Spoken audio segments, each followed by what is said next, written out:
Hey guys, welcome back to the channel, or if you're new here, welcome officially to the channel. This is a series where we look at various different oddities in gaming that developers made to either help us get into the game more visually or physically. Most have had influences on games and designs years past when they were actually active, and today, this one's not so much about games, but about music.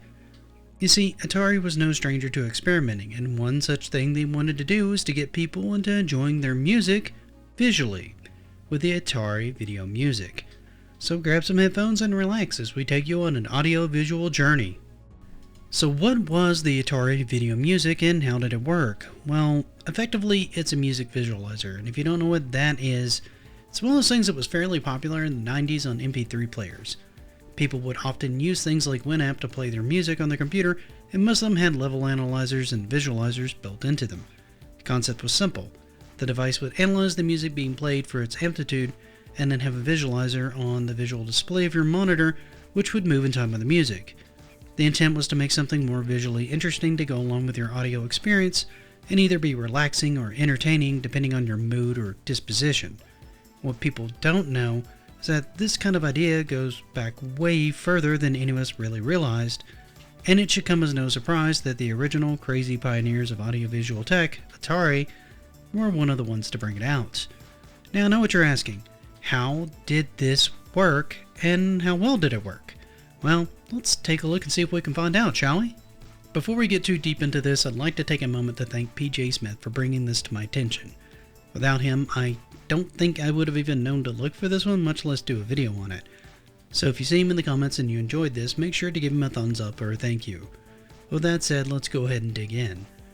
The Atari Music Visualizer was one of, if not the earliest, commercial music visualizer to be released, coming out in 1977 to the tune of $169.95, which is no small chunk of change for that day and age.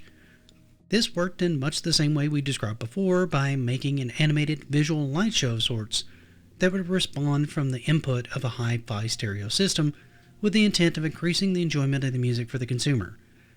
It would take the input of a waveform from the stereo and translate into various different levels of musical intensity and mellowness, displaying that as various different colors and shapes that are output to a graphical display, making a kind of light show. This connected to your TV in much the same way a console at the time would have through an RF switch box, and have RCA jacks that went from it to the actual unit so that the signal could get to your TV.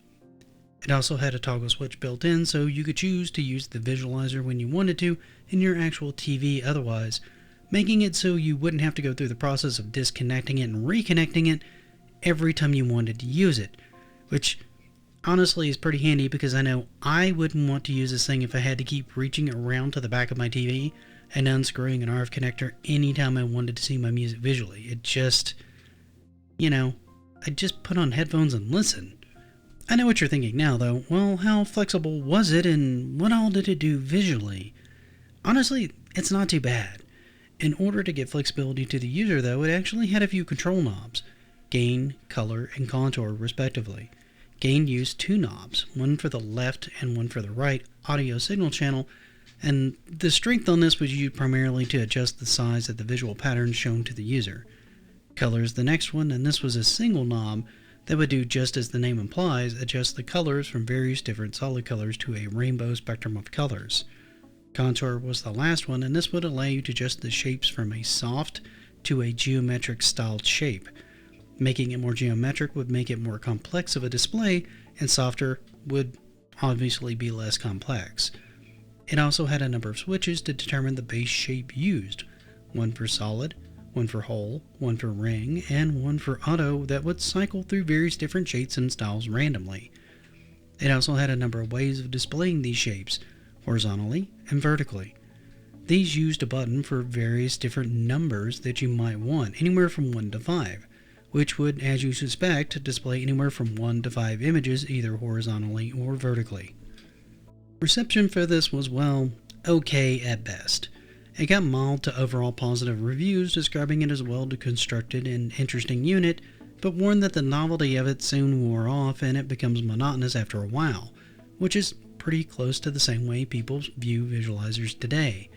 It also didn't last very long. only running about a year on the open market before being discontinued. However, what do you guys think of this thing?